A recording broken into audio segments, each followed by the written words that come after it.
आज हम लोग जानेंगे इसके फोल्डिंग इरेक्शन प्रिकॉशन। ठीक है, पार्ट 4 होगा। सबसे पहले हम लोग ये जानेंगे कि प्रिकॉशन वाइल इरेक्टिंग इसके फोल्ड, यानी जब इसके फोल्ड को इरेक्ट किया जाता है, जब इसके फोल्ड को खड़ा किया जाता है, यानी भाड़ा को जब बनाया जाता है या तैयार किया जाता है, तो हमें क्या क्या प्रिकॉशन लेकर के काम को करना चाहिए। पहला point, ensure the ground is firm to take load of scaffold as well as imposed load on scaffold. पहला काम तो ये आपको करना है कि जिस जमीन पर या जिस जगह पे आप स्कैफोल्ड को खड़ा करना चाहते हैं, उस जमीन का पहले आपको क्या करना होगा, सर्वे करना होगा कि जमीन मजबूत है या नहीं है। कुछ जमीन क्या होती है ना, दलदल टाइप की होती है, या उस पर अगर आप दबाव डालते हैं तो वो नीचे दबती भी है।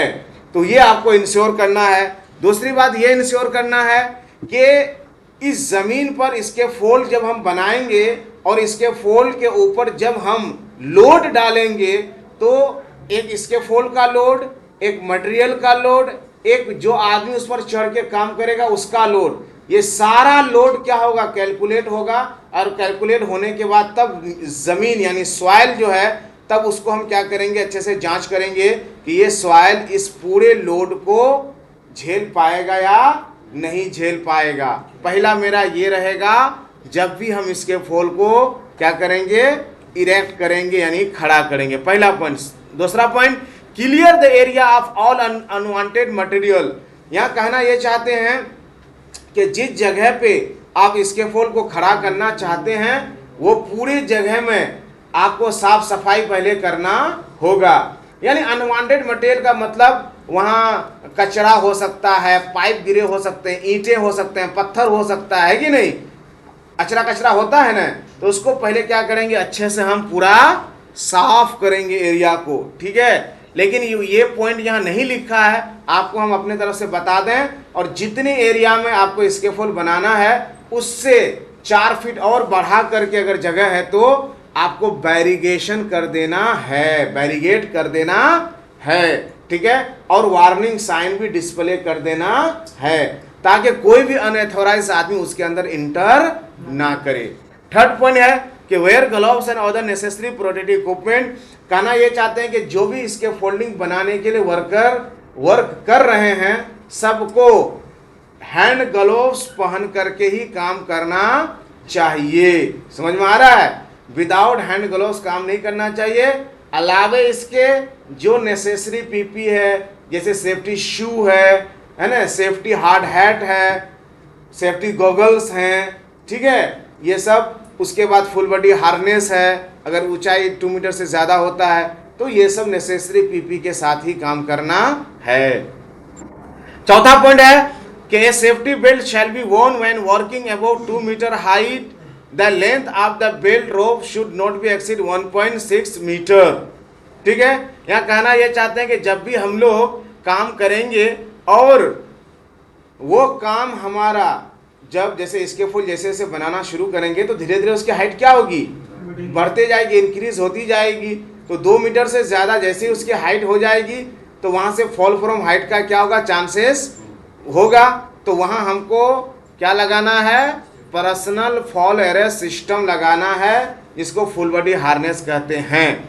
लेकिन कह रहे हैं कि उसमें जो रोप होती है जिसको लैंडयार्ड कहते हैं, वो लैंडयार्ड जो है 1.6 मीटर से ज़्यादा नहीं होना चाहिए, वरना क्या होगा, कम हाइट होने की वजह से क्या होगी, कम हाइट होने की वजह से आप नीचे टकरा जाएंगे। क्यों? क्योंकि अभी आपका स्कैफोल्ड का हाइट ज़्यादा गया नहीं है, और ज़्यादा अगर लेंथ होगा बेल्ट का या लैंडयार्ड वगैरह का तो फिर आप सीधे ज़मीन पर चले आएंगे, है कि नहीं।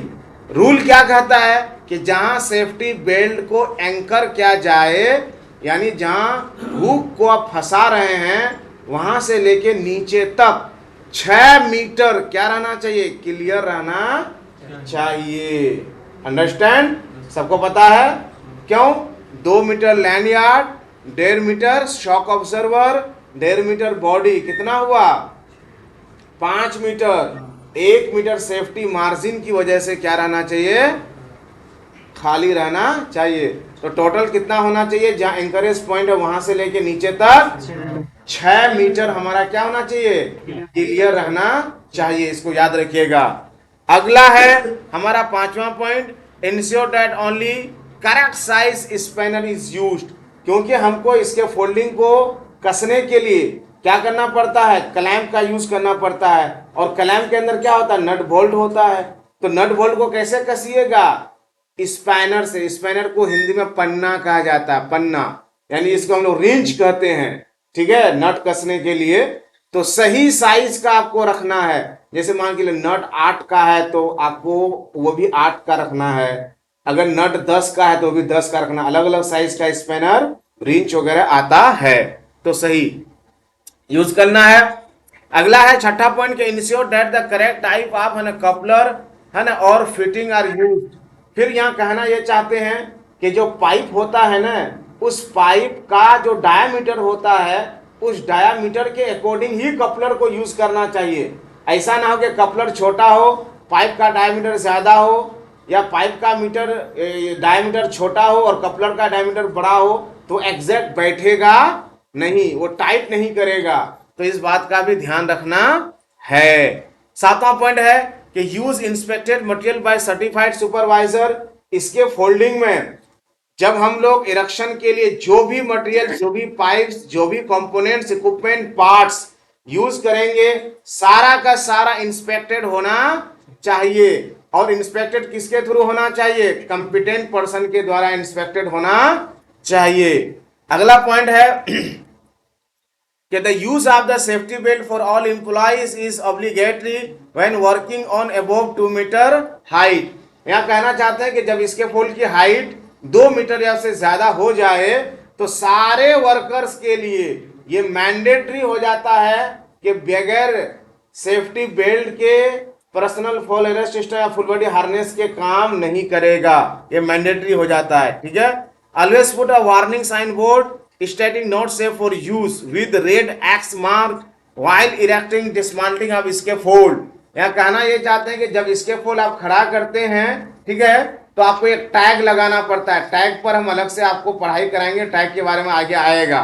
वो टैग में क्या होता है, नॉट सेफ फॉर यूज लिखा रहता है और लाल कलर का रहता है और क्रॉस का कट किया हुआ रहता है, कट क्रॉस, ठीक है। तो ये लगा के आपको काम करना है। इसका मतलब ये होता है कि अभी स्कैफोल्ड सेफ नहीं है यूज करने के लिए। सिर्फ वही लोग तब तक काम करेंगे जो लोग उस स्कैफोल्ड को बनाने के लिए आए हैं, ठीक है, या उजाड़ने के लिए जो लोग आए हैं। बाकी अन्य कोई भी लोग उसमें नहीं जाएंगे, इवन के उस है ना बाउंड्री में एंटर नहीं करेंगे। इसलिए हम बताए कि आपको क्या करना, वार्निंग साइन से बैरिकेड कर देना है एरियाज को। 10वां पॉइंट है कि bracing shall be fitted as the scaffold progress. Braces component of scaffold का जो वीडियो बना है उसमें ब्रासेस के बारे में आपको बताया जा चुका है। Longitudinal brace, transverse brace, face brace, ठीक है। तो ये ब्रासेस जो है ना, स्कैफोल्ड जैसे जैसे बनता हुआ जाएगा, साथ साथ आपको ब्रासेस भी क्या करना है, लगाते जाना है। ऐसा नहीं कि आप स्कैफोल्ड बनाते चले गए, ब्रासेस को छोड़ दिए। ओके, अगला पॉइंट है this distance between consecutive upright is depend upon the height and load to be है ना carried by the scaffold but shall never be exceed 2 metres. अब यहाँ कहना ये चाहते हैं कि जो ब्रासिंग की भी बात किया, ब्रासिंग की, तो बताते हैं कि ब्रासिंग जो है एक ब्रासिंग से दूसरे ब्रासिंग के बीच की दूरी यानी डिस्टेंस जो है ना 2 मीटर से ज्यादा एक्सीड नहीं करना चाहिए, ठीक है। वो भी कब, जबकि लाइट वेट स्कैफोल्ड बना रहे हैं तब, वरना अगर हेवी स्कैफोल्ड बन रहा है तो हमें ये डिस्टेंस भी नहीं करना चाहिए, बल्कि वो कंसेक्यूटिव लगते चला जाएगा। कंसेक्यूटिव समझते हैं, यानी लगातार, हाँ, एक के बाद दो, दो के बाद तीन, तीन के बाद चार, यानी कंटिन्यू विदाउट गैपिंग वो लगता हुआ जाएगा।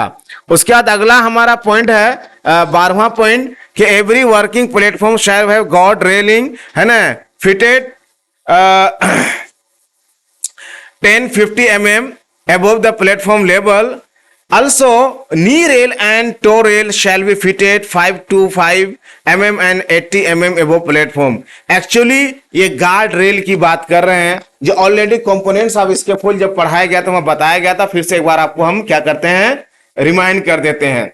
एक्चुअली जब वर्किंग प्लेटफॉर्म होता है हमारा इसके फोल्डिंग का, तो इसके फोल्डिंग का जो वर्किंग प्लेटफॉर्म होता है, तो वर्किंग प्लेटफॉर्म के ऊपर से कोई वर्कर गिर ना जाए, फॉल फ्रॉम हाइट से बचने के लिए वहां क्या होता है, रेलिंग का प्रयोग होता है, गार्ड रेल का। ठीक है, तो गार्ड रेल में एक टॉप रेल होता है जिसको हैंड रेल भी कहा जाता है।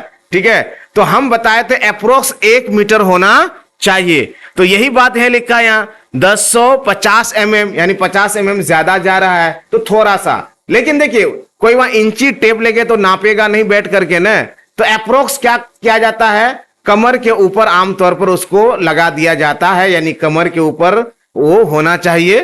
ठीक है, और अप्रोक्स 1 मीटर उसको माना जाता है। ठीक है, बच्चा बीच वाला जिसको नी रेल कहते हैं, या उसका नाम दूसरा मिड रेल भी होता है, इसको हाफ मीटर कहा गया है, लेकिन क्योंकि बुक है तो वो एग्जैक्ट बता रहा है कि 525 mm होना चाहिए। टोबो टोगा टोरेल, ये बात हो चुकी है, ये भी हम बताए थे कि प्लेटफॉर्म में लूज मटेरियल जो रखा जाता है वो ना गिरे, उससे बचने के लिए टोगा टोरेल टोबोट लगाया जाता है। ठीक है, छोटे मोटे टूल्स वगैरह को भी गिरने नहीं देता है। तो आप एक जगह 75 mm पढ़े थे, यहां 80 mm दिया गया है, कोई बात नहीं, चलेगा। यहां तक भी बताया जाता है कि अगर मटेरियल आप लूज मटेरियल रख रहे हैं लेकिन 75 mm भी एनफ नहीं है, उससे भी ऊपर जा रहा है मटेरियल, तो आपको स्क्रीन लगा कर रखना चाहिए, इसको कैनोपी कहा जाता है, वो लगा देना चाहिए, फिर मटेरियल को रखना चाहिए, वो गिरने नहीं देगा। जैसे आप लोग देखते हैं ट्रैक्टर वगैरह में भूसा वूसा लेके जाता है, तो कैसे साइड में वो लगा दिया जाता है और तब लेके जाता है कस के पूरा, समझ रहे हैं। हाँ, आगे का पॉइंट देखिए, आगे कह रहा है कि the vertical distance between the ledger shall be 2.1 metre and should not exceed more than this. अब बताते हैं vertical distance between ledgers, ledger किसको कहते हैं, लेजर, यस यस, तो बताते हैं कि लेजर जो हमारा है, तो लेजर 2.1, इसको 2 मीटर ही अप्रोक्स मान के चलिए कि 2 मीटर से ज्यादा डिस्टेंस नहीं होना चाहिए। ये नहीं कि एक लेजर लगाए दूसरा लेजर 3 मीटर 4 मीटर बाद लगा रहे हैं, नहीं नहीं, इससे स्केफोल क्या होता है, कमजोर हो जाता है। स्केफोल को स्टेबल और स्टिफनेस बना के रखने के लिए लेजर बहुत इंपॉर्टेंट रोल निभाता है। ठीक है, इसका ध्यान रखेंगे। 14वां पॉइंट है कि the horizontal centre distance between the transom, है ना, सपोर्टिंग 30, है ना, 2 mm थिक बोर्ड, है ना, shall not be exceed 0.06 mm over transom. यहां कहना ये चाहते हैं कि जो भी हम लोग बोर्ड लगाते हैं, तो वो बोर्ड यानी तख्ता पटरा जो लगाते हैं ना, उसकी मोटाई 32 mm कहा गया है कि 32 mm हो। और ट्रांसम का मतलब हो गया बियरर, तो बियरर जो होता है ना, उससे बाहर आपका 0.067 mm से ज्यादा नहीं होना चाहिए। सिंपल यूं समझिए, आप अपने घर के ऊपर जो छत देते हैं, ठीक है, तो दीवार से छत कितना बाहर देते हैं, 5 हाथ 7 हाथ थोड़ा बाहर दे देते हैं, 1-1.5 हाथ देते हैं, उस पर भी बीम का सपोर्ट भी क्या करते हैं, बाहर निकाल देते हैं। समझ में आ रहा है। तो बात यहां यही कह रहा है कि जो पटरा और बोर्ड होगा, तो वो ट्रांसम और बेरर से ज्यादा बाहर नहीं होना चाहिए, वरना उसके नीचे तो कोई सपोर्ट ही नहीं होगा, तो बंदा कोई खड़ा होगा तो बताइए वो रोक पाएगा, उसको नहीं रोक पाएगा। ओके, आगे चलिए। If the scaffold board tied to the transom at both and end of the scaffold boards and shall not overhanging more than 150 mm over transom। और बता दें कि दोनों तरफ से अगर दोनों तरफ से स्केफोल्ड बोर्ड को क्या किया है, कस दिया गया है, बांध दिया गया है, ठीक है, तो थोड़ी सी क्या होती है, मजबूती बढ़ जाती है। तो 150 mm से भी ज्यादा नहीं लटका हुआ होना चाहिए। ओके, अगला 16वां पॉइंट है, scaffold of 2 metre height and more shall be provided with a vertical, है ना, वर्टिकल करें, certified ladder with the guard chain. Ladder shall be placed on the firm ground at angle of 75 degree to the ground and extended at least, है ना, 10-50 mm beyond platform level. यहां कहना यह चाहते हैं कि अगर कोई भी स्केफोल्ड जो बना रहे हैं वो 2 मीटर या 2 मीटर से ज्यादा की हाइट की अगर हो गई है, तो ऊपर चढ़ने और उतरने के लिए एक कायदे की सीढ़ी लगी होनी चाहिए। सर्टिफाइड का मतलब स्टैंडर्ड सीढ़ी होनी चाहिए, और सीढ़ी 75 डिग्री एंगल पे लगनी चाहिए। 75 डिग्री एंगल अगर आप मैनुअली बनाना चाहते हैं तो सिंपल ये है कि अगर 20 फीट अगर आपकी सीढ़ी है तो उसको चौथाई कीजिए 1/4, तो कितना हुआ 5 फीट। ठीक है, तो जहां इसके फोल्डिंग का ये है मतलब सरफेस है वहां से 5 फीट दूरी पर रख करके इसके सीढ़ी को खड़ी कीजिएगा तो ऑटोमेटिक क्या होगा 75 डिग्री एंगल बन जाएगा। ठीक है, दूसरी बात यह करें कि प्लेटफॉर्म से सीढ़ी थोड़ी सी ऊंची बढ़ी हुई रहनी चाहिए। मोटा मोटी 1 मीटर कहा गया है, लेकिन वैसे यहां 1050 mm का है, लेकिन नॉर्मली जो जनरल स्टैंडर्ड है वो 1 मीटर माना गया है कि जिस प्लेटफॉर्म पे आप उतरेंगे सीढ़ी से उस प्लेटफॉर्म से 1 मीटर और सीढ़ी ऊपर बढ़ी हुई होनी चाहिए। कुछ लोग क्या करते हैं, कहीं छत ऊपर चढ़ना होता है तो सीढ़ी 2 हाथ नीचे रहता है कि नहीं, बट ऐसा नहीं होना चाहिए। ठीक है, इससे सीढ़ी के टूटने या डैमेज होने के चांसेस बने रहते हैं। ओके, 17वां पॉइंट है कि no one is authorised to climb any scaffold except the erection crew unless sign board and stating safe for use with green tick you mark. यहां कहना यह चाहते हैं कि कोई भी इसके फोल्डिंग पे चढ़ना उतरना या यूज करना कोई भी नहीं करेगा जब तक के सेफ फॉर यूज यानी ग्रीन टैग लग नहीं जाता है, तब तक सिर्फ जो इरेक्शन क्रू का मतलब होता है जो लोग इसके फूल को बना रहे होते हैं सिर्फ वही लोग चढ़ेंगे उतरेंगे। भाई वो लोग चढ़ेंगे उतरेंगे नहीं तो बनाएंगे कैसे, तो वो लोग सिर्फ एथोराइज हैं यूज करने का। While erecting dismantling of scaffold do not an obstruct access fire hydrant, fire monitor, fire hose box, fire alarm है ना, safety shower, electric switch valve in operation, telephone junction box and pathways. यहां कहना यह चाहते हैं कि ये सब अलग अलग टॉपिक है। सिंपली ये समझिए जितने का नाम लिया गया ये सारे in case of fire, in case of emergency सबको ऑपरेट किया जाता है मशीनों को। तो बताते हैं कि जब भी आप इसके फूल बनाएं या इसके फूल उजाड़ें तो इन मशीनों को तोप ना दें, ढक ना दें। समझ रहे हैं, कभी कभी होता है ना कि मटेरियल गिरा गिरा करके किसी मशीन को क्या होता है ढक दिया था, कवर कर दिया था, उसके ऊपर पूरा लोड डाल दिया जाता है। और in case of fire, in case of emergency अगर हमको ऑपरेट करना हो, चलाना हो मशीन, तो हम लोग कैसे चलाएंगे। इस वजह से आपको ध्यान रखना है कि इस तरह ना हो। अगर ऐसा करने की नौबत आती है मतलब कि ऐसा ही करना पड़ेगा तभी काम होगा, बिना उस पर स्कैफोल्ड बनाए नहीं काम हो सकता है। तो आपको प्रॉपर क्या करना होगा, पहले आपको परमिट लेना होगा, परमिशन लेना होगा हाई अथॉरिटीज से, उसके बाद ही आप एथोराइज हैं मतलब उस पर स्कैफोल्ड इरेक्शन करने का। ठीक है, तो ये सारे पॉइंट्स हैं, जब भी आप स्कैफोल्ड को इरेक्ट करेंगे उस